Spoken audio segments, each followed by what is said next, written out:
anyone can be charismatic so long as they take the 4 foundational steps and apply them into their lives to become charismatic. And it manifests itself very differently depending on who you are and what age and stage and other characteristics you have in your life. Welcome to Your Intended Message, the perfect place for leaders and promising professionals who want to convey the intended message for greater success. Every week, we interview experts who address the challenges and best practices to deliver your message effectively. That might be one-to-one, one-to-few, or one-to-many. And perhaps the most important conversation, one-to-self. I'm your host, George Torok. My guest today is Scott Mason. Here's 3 facts that I think you should know about Scott. 1, he is a graduate of Columbia Law School, and he worked as legal counsel and a senior executive with government and nonprofit organizations for a quarter of a century. 2, Scott's insight on Greek mythology and business success have appeared in book compilations and online magazines and blogs. He additionally was the founding host of the greater New York City area's official podcast for Toastmasters International. That's the world's largest public speaking organization. And 3, Scott encourages everyone listening, everyone he knows, to find a personal mythological avatar whose characteristics inspire you and keep you reaching high. His is Helios, the god of the sun, and has been ever since he was a little boy. Scott Mason, welcome to Your Intended Message. George, I am ecstatic to be here. Thank you so much for having me. Delighted to be talking with you, Scott. And what is it about Helios that appeals to you? And what characteristic would you more like to be of Helios? I love that you asked that question. Helios represents a number of different things. As you just said during the Your Intended Message intro that sounded so great, was the god of the sun. As the god of the sun, certain things were directly related to him. Obviously, the light that he emanated that gave the world the ability to live. Light, enlightenment, radiance passed on to others is part of what my personal mission is. And I profoundly relate to that, number 1. Number 2, evil deeds, hurt, lies, they cannot survive the sunlight. The sunlight is the antidote to emotional and inner darkness. Helios was known as the guardian of oaths because of the sun's ability to disinfect the world of the poison of dishonesty. And so the ethical representation of Helios is a lot of what speaks to me. Finally, note that every day Helios rises, goes to the pinnacle of the firmament, then descends. That represents constant aspiration and resilience. All of those qualities I like to see in myself, but they are also, as you mentioned, George, aspirational, because we never can be perfectly ethical. We never can be perfectly resilient. We can never reach the summit of knowledge, and we certainly can always provide more light and knowledge to the world. And Scott, I'm intrigued by that, because what I see in that that model of someone or something who you'd like to be more like, or whose qualities you admire, that in those tough times you might say to yourself, well, Scott, how would Helios handle this problem? Oh, yeah. Absolutely. And, I'd be curious to hear if there are any sort of gods that you're aware of as you've prepared for this that might speak to you similarly. I will say before we get to that, there's a client I have who has been struggling with areas of letting his creativity express, letting his self-discipline manifest. For him, the god Apollo actually spoke and resonated very deeply. And when he's thinking about how he deals with, and he's had health issues. Apollo is the god of light, of reason, of healing, and embedded in all of that is self-discipline and, of course, creativity. And so he literally has slapped me at various times during our coaching and said, I did or didn't do X, Y, Z because Apollo would or wouldn't do it. It's inspiring. But now I've got to hear about you. Well, there are many figures from Greek mythology that I admire, and I suppose the one that I would pick, who I would prefer, that would be Perseus, because he killed the monsters. Yes. And I think we all have monsters to fight in our life. Some of them are self-imagined, and others are the community around us, or the struggles or the tasks that we take on. It might feel like a monster, and no one may understand the monster we're fighting, but Perseus slayed monsters, and he did it, and he slayed impossible monsters, as something that one person shouldn't be able to do. Actually, I'm going to bust you out a little bit, George. Before we started taping, you and I had a conversation about some apprentices that you're bringing on, and they were from Africa, and you wanted to work with them to help them help you. I find it interesting in light of that conversation that you mentioned Perseus, because Perseus, from a symbolic perspective, and I actually wrote a series of essays about this for LinkedIn and Instagram, represents also someone who understands the need to ask for help when it comes to achieving their goals. He literally thought originally, he made the promise to kill Medusa basically as a boast. But then the king that he made this boast in front of held him to it. He realized pretty quickly, I can't do this alone. This is more than any one person can handle. And so he sought the help of the gods Athena and Hermes, who literally walked him through an entire process, along with some other folks along on the way, to find Medusa and then to destroy her. On the way back, he stopped in Ethiopia to help some other people out. That was a woman who was being chained to a rock to be eaten by a monster as a sacrifice. He used Medusa's head, or maybe he actually used a sword to kill that monster. But in any event, he left with this woman, Andromeda, who was an Ethiopian princess, flew back to Greece, and they founded actually the greatest ancient Greek civilization of Mycenae. And so I think that in terms of what you just said to me about what you're doing in your own professional life right now as a growing business person, where you want to go, and the possible outcomes of what your work with other people could lead to, Perseus is perhaps an even greater and more profound metaphor than you even realized. Thank you. That's enlightening to hear. And you're right. I do, as much as I want help from these apprentices, I also appreciate that I'm helping them. Yeah. I'm helping them grow as people, not only just their business skills, but as individuals as well. And that is that's tremendously satisfying. Nothing's more satisfying than when you are self-actualized.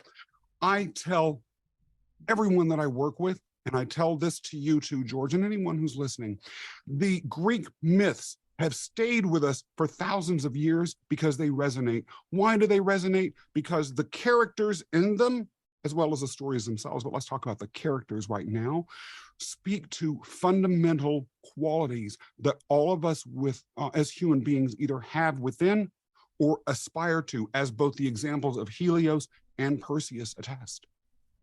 And the Greek characters, of course, embody the best of what people wanted to be in at the time, but they also had flaws so that they so that humans could relate to the gods because the gods were flawed. Absolutely.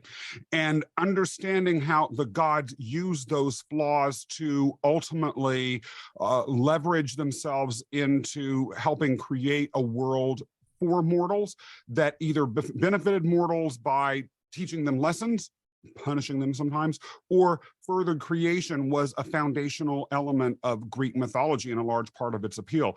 However, there is one thing that you didn't, that is kind of embedded off to the side with what you said that I wanted to talk to you about very briefly, which is that most of the characters, like the gods, were aspirational even with the flaws. But let's not forget that the negative characters in Greek mythology were every bit as foundational to the messages, to the intended message that the ancient poets and orators and storytellers shared with people, as were the gods themselves, because they understood, as you're sort of saying, George, that the roles that we play in our lives ultimately dictate outcomes. They had, for instance, 5 general types of negative roles that people could fall into that were dangerous and could keep their intended message and their self-actualization from ever happening. Scott, and people might be wondering at this point, okay, what does Greek mythology have to do with success in business and communication? Yes. So let's talk about business itself very briefly, and then we'll dive more deeply into communication. Business itself is as the Greek gods are to the individual.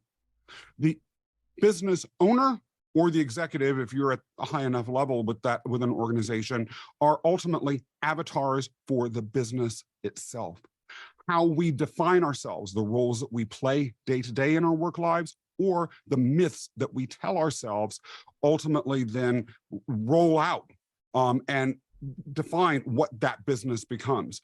Understanding the different types of myths that can be toxic and what those myths represented for the day-to-day thousands of years ago, as much as they do right now, as well as the significance of the specific allegorical roles that we play in our lives, can put us as avatars for our business on the track to being able to up-level our leadership and transform both the organizations themselves and our futures as leaders of that organization. So that's the answer vis-a-vis business. Let's talk about communication. Charisma, in particular, was an issue that came up again and again and again in Greek mythology. In fact, in some of the most important and best remembered Greek myths of all, charisma is the key. If we cannot communicate with charisma, ain't nobody listening to you. Today, we are surrounded by messages, talking, noise, vivid imagery everywhere, online, on television, billboards on the street, at church, everywhere you go. What makes the difference between those who are just talking and those who are being heard? George, it's charisma. How do we get this charisma? Is it a pill? Can we read a book about it? Are we born with it or not? I'm glad you asked that latter question. And I'll circle that and the first question. A, we can get it. B, some of us may be born with more or less of it, but anyone can get it.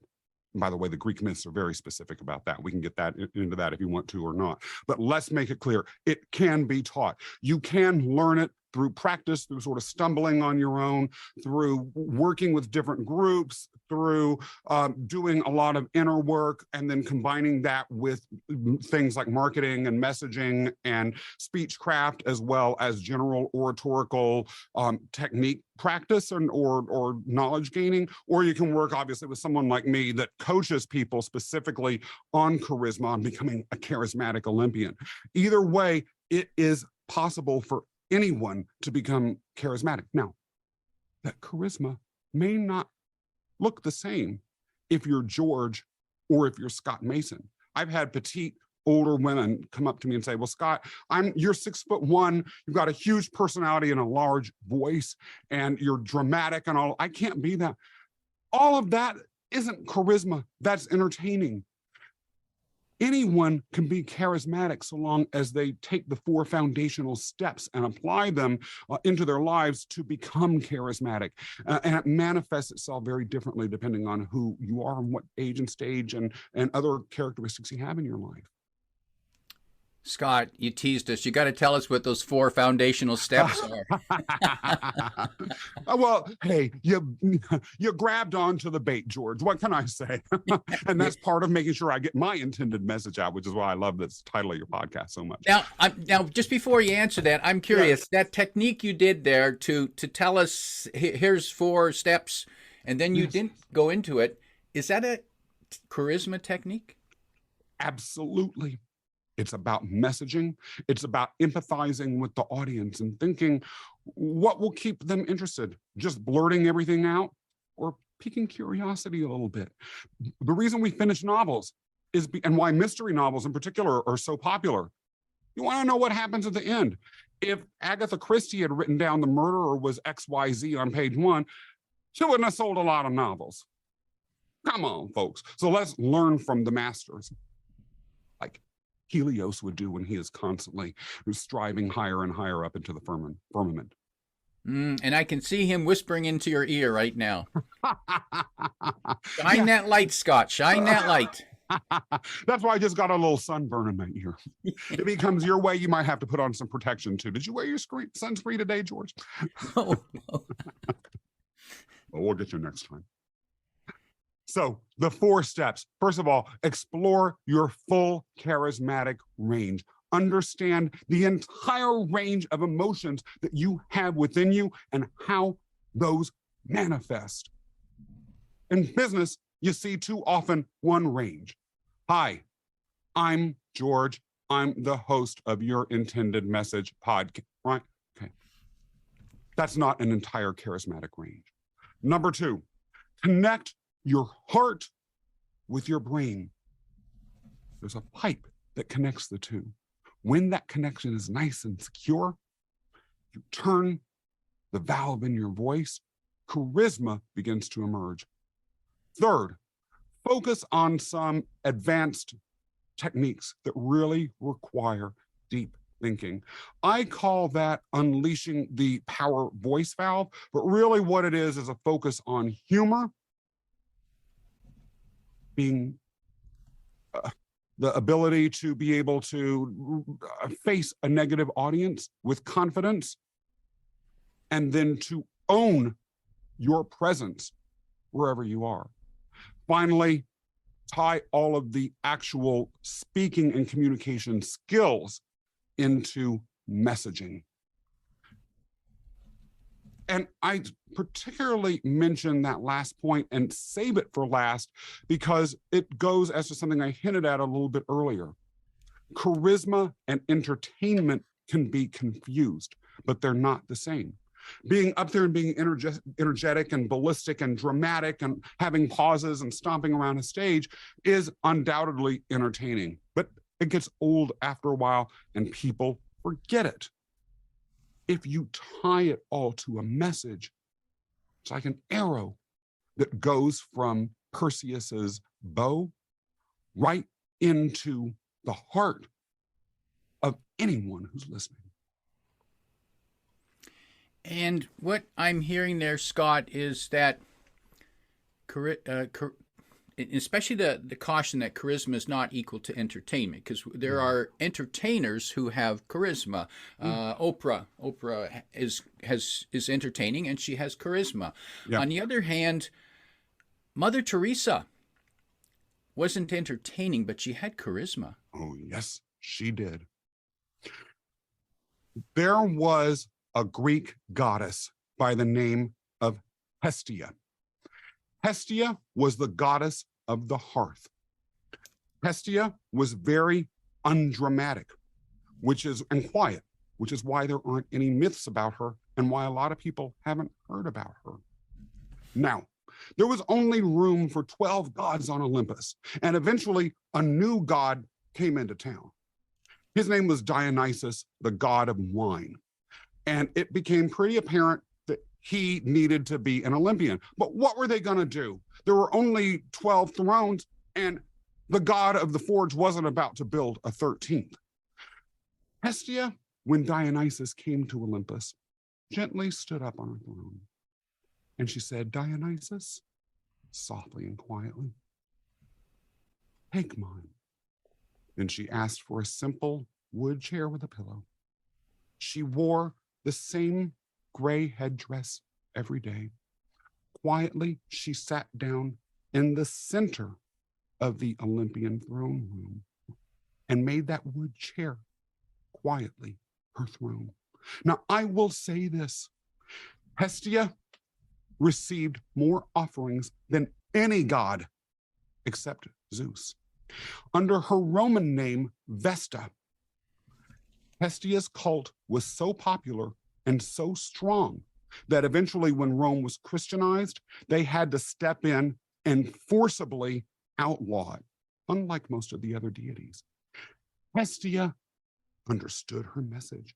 Hestia was quiet. She stuck to who and what she was about and was true to who she was inside. And let me tell you, if you are a deity who is so powerful that the Roman government has to go in and outlaw you, you have charisma. Does that speak to you at all, George? Do you think it might speak to other folks? I believe so. Yeah, that's a powerful message. That when your presence, your message is so powerful that the people have to outlaw it. that says something. Now, Scott, and we realize that the Greek myths are simply myths, but they're neat stories. They're fabulous stories, and there's great analogies there. When you start talking to your clients about the Greek myths, do they say, Scott, business, come down to earth here, Scott, earth to Scott? Do they say something like that to you, and how do you respond? Your intended message could not be a more appropriate set of words for the answer to that question. When I decided to land upon this framework as the tool for passing on my message, I knew that there would be a lot of people that responded to it exactly as you just described. And in fact, one of the things that I viewed initially as a sign that this ultimately would succeed was the amount of negativity that I received unsolicited online. I had people, by the way, who didn't seem to understand that I realized that Greek myths, right, like Zeus, doesn't really exist. So I had people that were concerned about my immortal soul, or people who, reminded me that I wasn't talking about the Bible, that sort of stuff. And I also, though, had people, including some in my immediate circle, who felt the need to send me text messages or DMs saying that what I was doing sucked. Actually, George, that's charisma. Because I'll tell you, how many times when you're scrolling through social media do you feel the need to stop and tell someone that you hate what they're doing? Usually, most people just scroll on. It said to me, it had an impact. My message is not intended to go to everyone. If you don't like Greek myths, well, I can get you to like them. But if you don't like allegory, if you don't like something that's out of the box and creative, and there's nothing wrong with folks that aren't that way, I don't judge them, this ain't for you. The clients I have, make no mistake, they are committed. I have a client who began my program. We start talking about ethics from the beginning because ethics do relate to charisma in a less direct way. He started reading Aristotelian ethics just on his free time because of that. That's commitment. I have other clients who, when we do the actual mission statement that we center their charismatic exercises around, found an obscure Greek goddess that really spoke to her, and that helped her frame her message and tighten and understand exactly who and what she needs to be. This program is not for those who are just interested in what I call pep rally motivation or you go girl sort of encouragement of what you need. This is for those who are seriously seeking transformation. As cerebral, albeit fun, as the Greek myths are, that's the depth that I seek for my clients to go to. The deeper you dig, George, the more you find. True. The deeper you dig, the more you find. No question. On any topic, on any discussion, and there are many times that I've had conversations here through the podcast where a topic comes up, and I think, gee, I'd like to go deeper on that. Scott, the folks who work with you, those who like you, those who like the concept, and I suppose actually there's a lesson there when it comes to charisma and marketing and business in general. First of all, not everyone's going to like us and our ideas, and Yes. They're not our customers. They're not who we Exactly. want to work with. Totally. But those who like the idea, the concept, they must be a delight to work with because we can have and I enjoy the myths so much, and it's funny. I remember going to a different religion, the Hindu religion, if I recall right. I believe there's three. There's one God, but there's three versions of the God, Right. And I remember, and one was the creator, one was the destroyer, and one was the nurturer. I believe those were the titles. And I had a conversation with one of the companies I was working with. The people came in from the corporate office, so we were a far away office, and they came in and so over dinner we were talking about things, and they're saying, well, tell us about you, George. And I said, well, in the Hindu religion there's these three characters, and I've always identified as the creator. Mm-hmm. And the funny thing is, obviously that conversation was taken out of context, because later it came back to me that what they were saying is that George thinks he's a god. Well, you know what? I just have to interject here. They may interpret that as they see fit, but I tell you, my friend, as I tell all of my clients, I want them to be gods. I want them to self-identify as Olympians. Now, it's interesting. Earlier, you mentioned Perseus as an avatar for yourself. Perseus, going back to something we mentioned a few minutes ago, didn't become great by just going to an anthill and smashing it. He went all the way and killed this monster Medusa that had been terrorizing the world since the beginning of time. So you yourself, by picking that allegory, in a way have proven the point about digging deep and making sure that if you want to accomplish anything of consequence, moving beyond the superficial really matters, or moving beyond the easy. But be that as it may, let's talk about heroism itself. In Greek mythology, it's important to understand the hero status was a temporary one. You began in one place and you traveled to an ending. Now, in the Greek religion, when you died, you went to this realm called Hades, their underworld, and you drank out of a river and you forgot your memories. You ended up just sort of wafting around like this zombie that didn't have an identity or didn't have a memory of who you are. Unless you had chosen to be a hero. In that case, you were given a special dispensation. You went to the Isles of the Blessed, and there you got to retain your memories and your identity. George, you even got to travel back and forth to Earth, where people built these mounds that were covering your tomb and literally worshiped you as a god. The Olympians were fully self-actualized. As you mentioned earlier, George, they weren't perfect, but they were fully, completely who and what they were in the universe and transforming it around them. And not only that, from a business perspective, they demanded their due. If you didn't sacrifice appropriately to the Olympians, in other words, if you didn't give them the revenue, or the pay that they deserved, you didn't receive the benefit of their services. If you were viewing yourself as a god, I applaud you, my brother. Keep doing it. Mm. And walk back to that company and you tell them Scott Mason said that, okay? Oh, I'd so like to do that now, Scott. At the time, I just didn't know how to do it. Now, Scott, I heard earlier when talking about charisma, and this might be a misconception that a lot of people have, but I got the impression that what you're saying is charisma attracts those who you want to attract, but it also repels.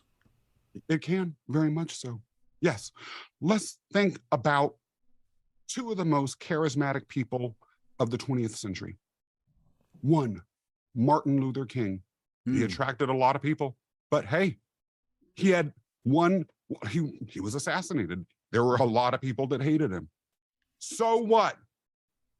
Number two, Hitler. A lot of people hated him, rightly so.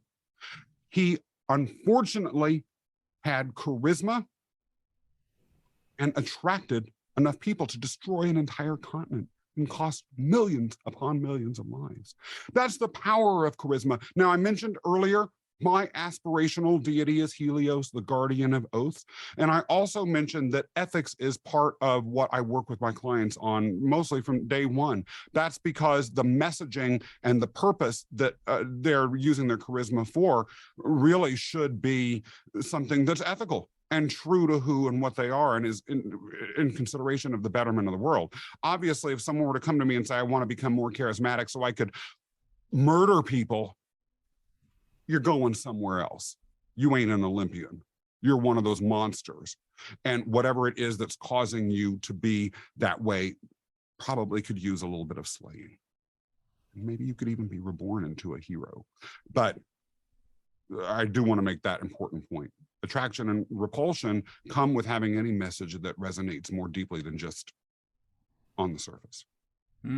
Scott, before we do wrap up, I want to mention that for listeners and viewers who'd like to know more about you and perhaps have an assessment with you, a charisma assessment, they're Yes. open to that, and that's no charge. No charge, no obligation assessment, and we have that link in the description below. So for a one-on-one assessment, complimentary charisma assessment with Scott, then click the link below and book your time with him.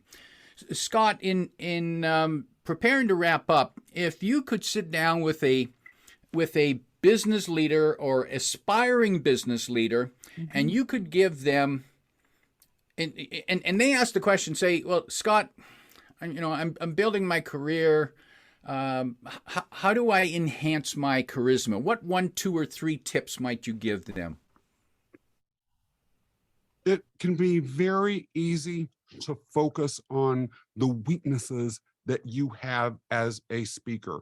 And of course, if there are habits that are so distracting that they are going to get in the way of any message that you have, I would work with a client and make a suggestion to such a person that those be something that they consider looking at. But really, I urge them to uncover what I call charismatic gemstones, the unique qualities that they have that are the basis of building a singular powerhouse voice and presence upon.